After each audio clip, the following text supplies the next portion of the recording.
हम बानी पगलाइल, जहिया से देख के बिया मुस्काइल।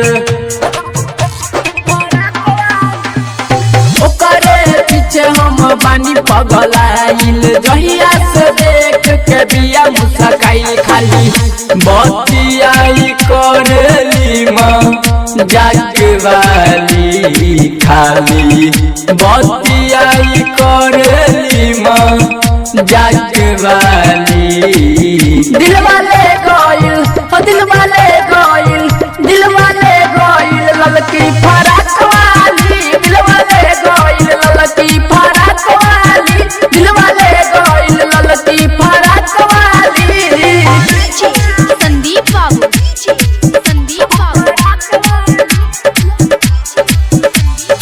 अभी आप सुन रहे हैं इस आरएस फिल्म्स की शानदार प्रस्तुति।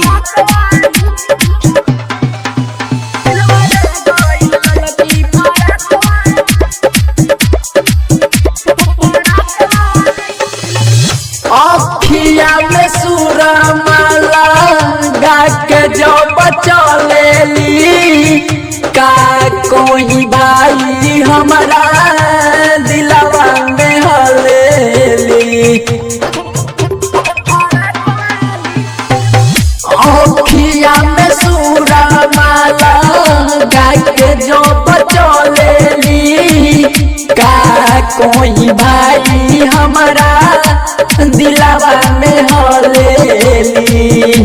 तपातर छी तोर बिया लंबा नकवाली, पातर छी तोर बिया लंबा नकवाली।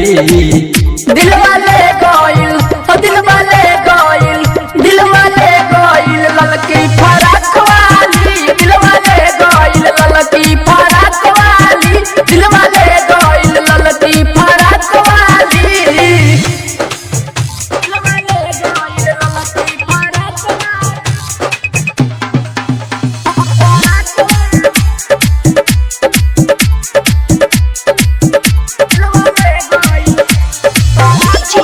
संदीप बाबू, संदीप बाबू। जब जब देखिले हम छत पे उनका घर पर, मरता राहुल संजीत लाल रे कलर पर। जब जब देखिले हम छत पे उनका घर पर, मरता राहुल संजीत लाल रे कलर पर। राइटर थारू बिया बरी धाकवाली, राइटर मीठू मिसाइल बिया धाकवाली। दिल वाले गोइल, दिल वाले गोइल, दिल वाले गोइल ललकी फराक वाली, दिल वाले गोइल ललकी फराक वाली, दिल वाले गोइल ललकी फराक वाली। रिकॉर्डिंग भाई शिवाई रिकॉर्डिंग स्टूडियो, ससौला चौक, सीतामढ़ी, सीतामढ़ी, सीतामढ़ी।